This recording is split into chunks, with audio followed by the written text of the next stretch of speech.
आपका यूनिक प्रज्ञान यूट्यूब परिवार में हार्दिक स्वागत है, वंदन है, अभिनंदन है। प्यारे साथियों, हम लोग हिंदी साहित्य के अंतर्गत पूछे जाने वाले अनिवार्य संस्कृत से संबंधित वस्तुनिष्ठ अध्ययन कर रहे हैं और इस श्रृंखला में हम लोगों ने पिछले वीडियो में कालिदास से संबंधित महत्वपूर्ण बिंदुओं पर चर्चा की थी और आज की पाठचर्या में हम लोग शामिल कर रहे हैं भवभूति को। तो आज की पाठचर्या प्रारंभ की जाए इससे पूर्व अगर वीडियो को पहली बार देख रहे हैं अथवा चैनल पर नए हैं तो कृपया चैनल को सब्सक्राइब कर लें और बगल में बने हुए बेल आइकन से ऑल बटन को प्रेस करें जिससे कि आने वाले नए वीडियो नोटिफिकेशन आपको सबसे पहले मिल सके। तो आज की पाठचर्या को हम बिना समय गवाए प्रारंभ करेंगे और भवभूति के संदर्भ में कुछ अध्ययन करना प्रारंभ करें इससे पूर्व फटाफट सेशन को लाइक कर दीजिए, दोस्तों में शेयर कर दीजिए, क्योंकि आपके लाइक शेयर सब्सक्रिप्शन से हमको मिलता है पुनर्बलन ऐसे वीडियोस बनाने के लिए। तो प्रारंभ करते हैं पाठचर्या को और देखते हैं आज की पाठचर्या में हम लोग किसको पढ़ने वाले हैं। तो आज की पाठचर्या में शामिल किया हम लोगों ने भवभूति को। भवभूति कालिदास के समान ही टक्कर देने वाले उनको एक साहित्यकार हैं संस्कृत साहित्य में, जिनके नाटकों की तुलना आप कालिदास से कर सकते हैं। और इनके संदर्भ में कुछ महत्वपूर्ण बिंदुओं को देख लेते हैं। तो इनका जो जन्म स्थान है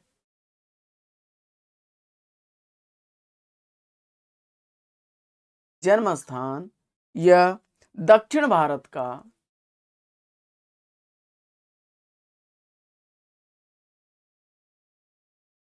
भारत का पदमपुर है।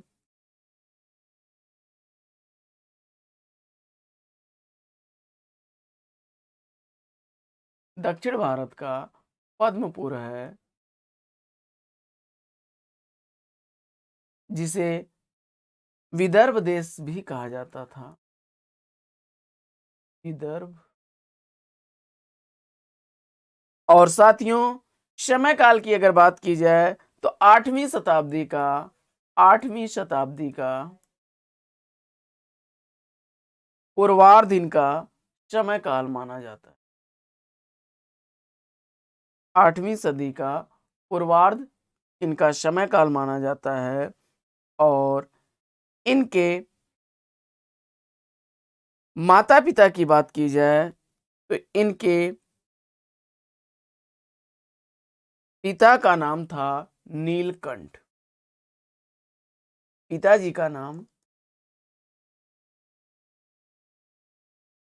का नाम नीलकंठ था।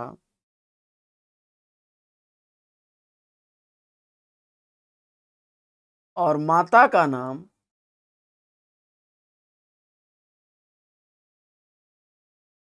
इनकी माता जी का नाम जातुकर्णी था।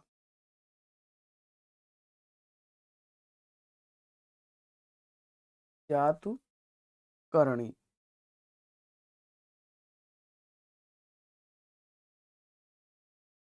भवभूति के बचपन का नाम इनका जो था,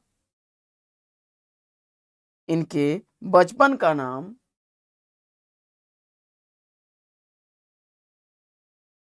या आप कह सकते हैं वास्तविक नाम इनका जो था,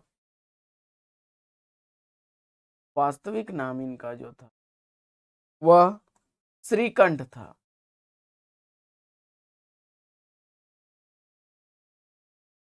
और इनके गुरु का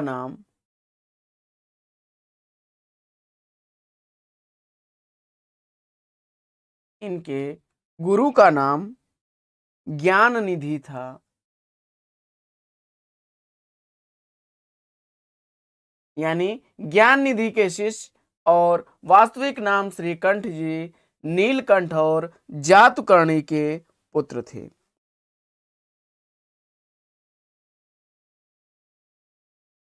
आइए बढ़ते हैं आगे।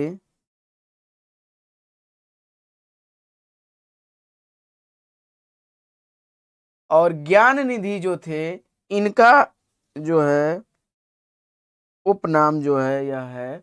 और इनका वास्तविक नाम क्या था? ज्ञान निधि का कुमारिल। कुमारिल।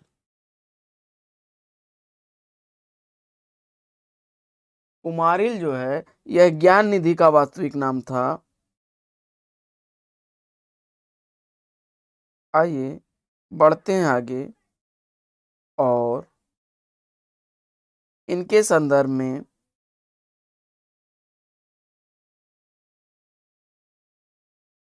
फटाफट वीडियो को अगर आपने लाइक नहीं किया तो कृपया लाइक कर देंगे।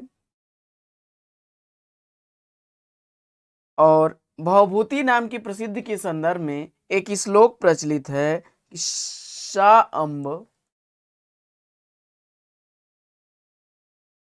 अम्बापा सा अम्ब आपुचातु भवभूति। सा अम्बपा अम्बापुचातु भवभूति पवित्र मूर्ति। पवित्र मूर्ति। इसके आधार पर यह भवभूति कहलाए थे। इनका भवभूति नाम प्रसिद्ध हो गया था और यह कवि गोष्ठियों में उम्बेक नाम से भी जाने जाते थे। उम्बेक नाम से जाने जाते थे। और बढ़ते हैं हम लोग पाठचर्या में आगे और देख लेते हैं इनके प्रमुख नाटकों को। इनके प्रमुख नाटकों तो लेते हैं हम लोग सबसे पहले भारवी का नाटक मालती माधव। मालती माधव। मालती माधव नाटक जो है यह 10 अंकों का नाटक है। 10 अंकों का नाटक है और नाटक विधा की दृष्टि से यह प्रकरण है। नाटक विधा की दृष्टि से यह प्रकरण है और इसका प्रमुख रस अगर देखा जाए तो प्रमुख रस आपका मालती माधव का श्रृंगार है। प्रमुख रस इसका श्रृंगार है और इसकी खासियत यह है कि यह कवि की कल्पना से आधारित नाटक है। यानी यह कवि कल्पित नाटक है। कवि कल्पित नाटक है।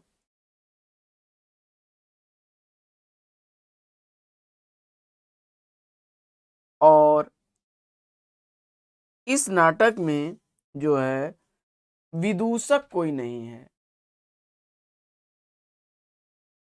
विदूषक रहित रचना है यह। विदूषक रहित। विदूषक जानते हैं? जोकर, जो हंसाने वाला होता है। और इसके प्रमुख पात्रों की अगर बात की जाए, इस नाटक में प्रमुख पात्र के रूप में कौन कौन से हैं? तो मालती है पात्र। मालती, माधव, कलहंस। मालती, माधव, कलहंस। मालती, माधव, कलहंस, नंदन,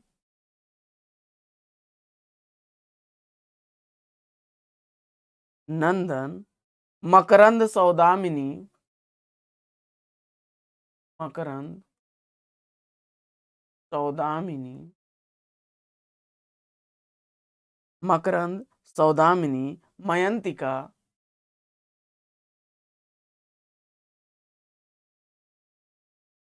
आदि इसके प्रमुख पात्र हैं। और भवभूति का ही हम लोग दूसरा नाटक लेते हैं, महावीर चरितम।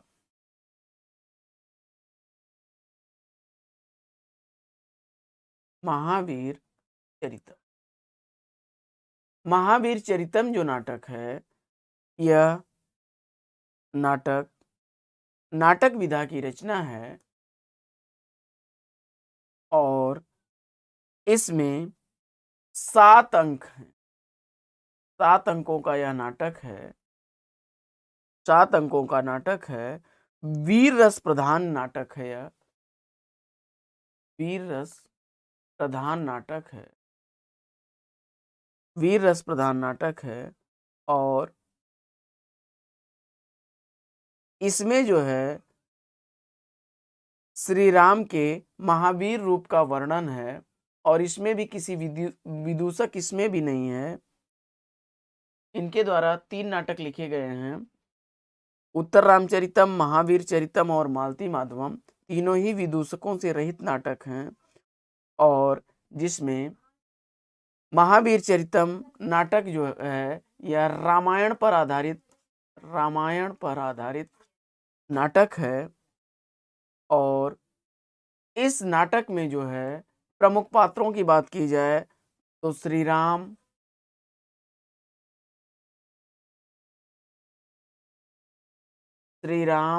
सीता, लव कुश। महावीर चरितम में ये हैं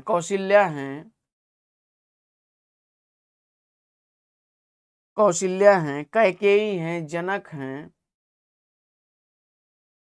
कैकेयी, जनक, लक्ष्मण, भरत, रावण, सुपर्णखा, विश्वामित्र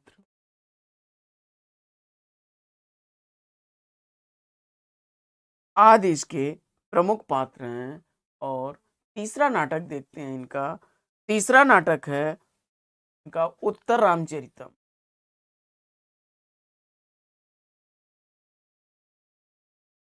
उत्तर रामचरितम को देख लेते हैं। तो उत्तर रामचरितम यह 7 अंकों का नाटक है। 7 अंकों का नाटक है और इस नाटक में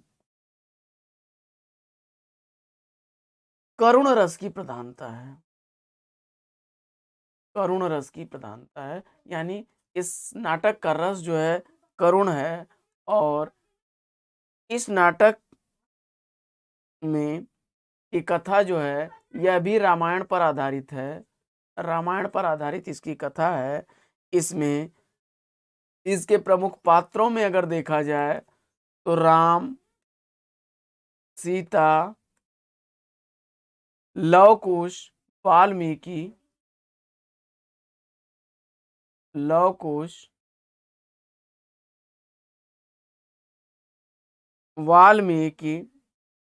चंद्रकेतु,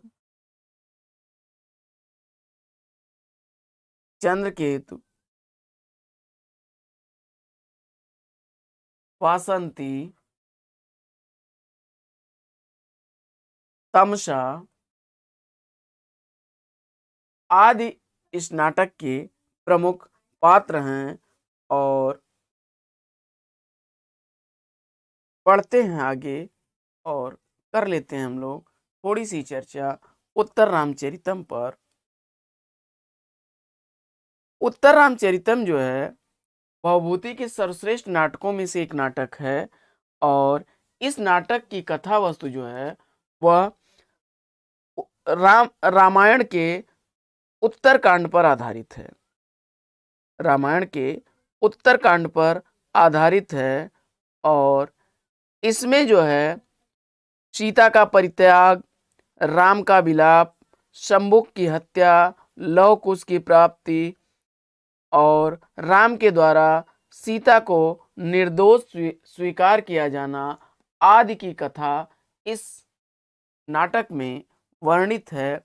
और इस नाटक की के लेखन की जो रीति है वह वैदर्भी रीत है।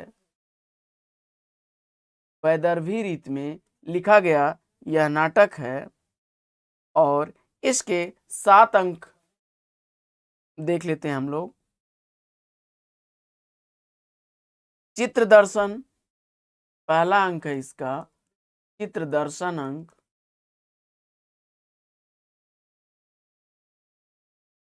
दूसरा अंक इसका है पंचवटी प्रवेश अंक। पंचवटी प्रवेश अंक।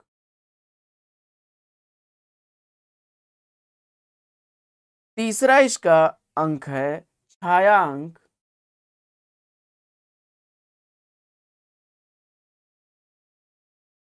चौथा अंक इसका है कौशल्या प्रत्याभिज्ञान।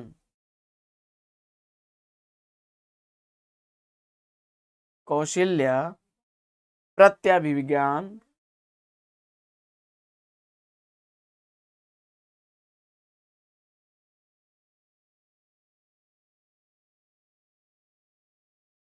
इसके बाद कुमार विक्रम अंक।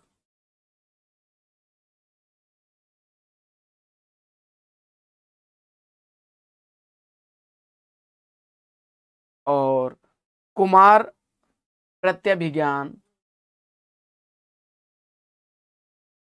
कुमार प्रत्याभिज्ञान।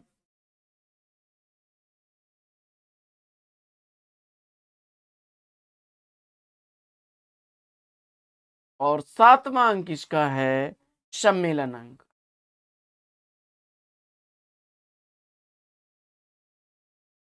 सम्मेलन अंक। तो इसके प्रमुख अंकों में चित्र दर्शन आपका, चित्र दर्शन, पंचवटी प्रवेश अंक, छाया अंक, कौशल्या प्रत्याभिज्ञान अंक और कुमार विक्रम अंक, कुमार प्रत्याभिज्ञान अंक और सम्मेलन अंक शामिल हैं। उत्तर रामचरितम की बड़ी प्रसिद्ध उक्ति है, एको रस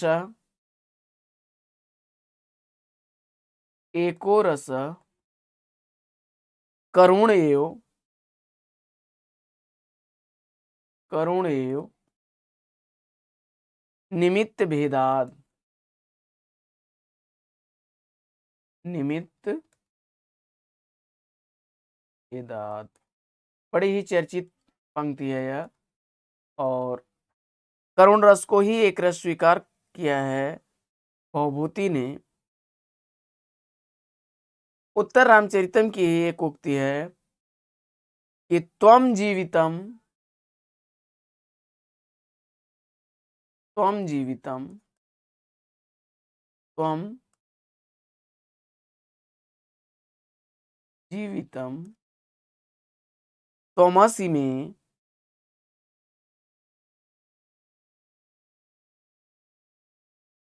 हृदयम द्वितीयम। हृदयम द्वितीयम पूछ लेता है कभी कभी।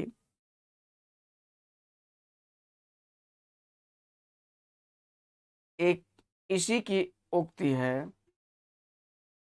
उत्तर रामचरितम के कि प्रसादियो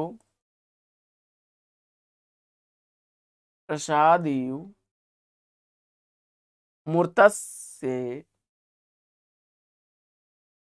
मूर्तस्ते स्पर्श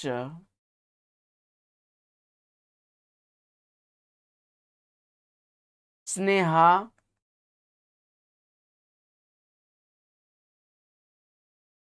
स्नेहार्द शीतल।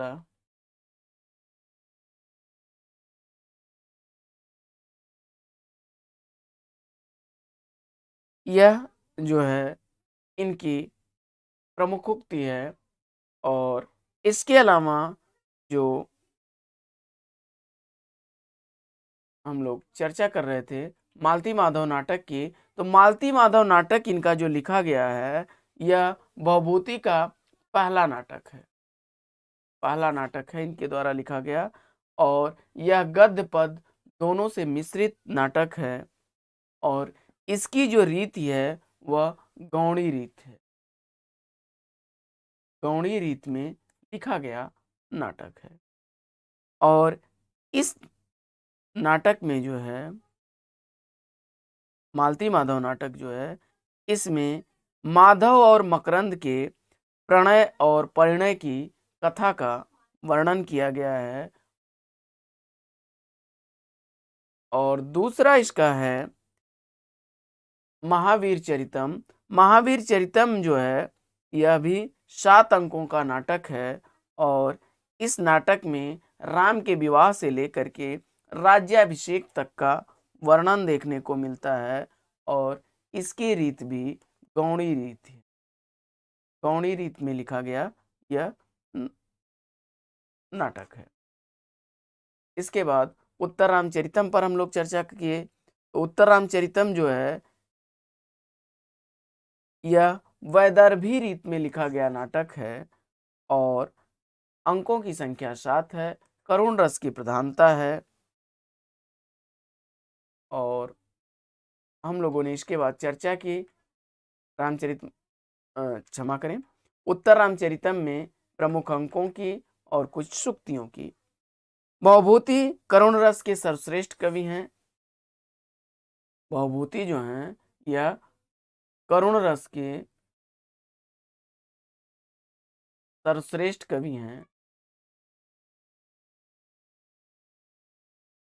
और गौड़ी रीति के भी यह सर्वश्रेष्ठ कवि हैं। गौड़ी रीति जो है इसके भी सर्वश्रेष्ठ कवि हैं और इन्होंने मालती माधव में, भवभूति ने मालती माधव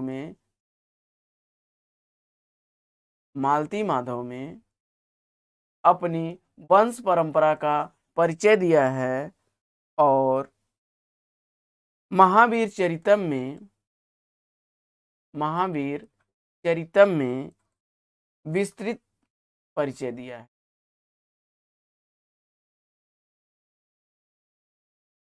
तो साथियों, मुझे उम्मीद है कि पाठचर्या आप लोगों को अच्छी लगी होगी। तो आज की पाठचर्या यहीं पर लेना चाहेगी विराम, लेकिन आपसे लें विदा उससे पूर्व अभी भी अगर आप वीडियो को लाइक करना भूल गए हैं तो फटाफट सेशन को लाइक कर दीजिए और दोस्तों में शेयर करना बिल्कुल ना भूलें, क्योंकि आपके लाइक शेयर सब्सक्रिप्शन से हमको मिलता है पुनर्मिलन ऐसे ही वीडियोस बनाने के लिए।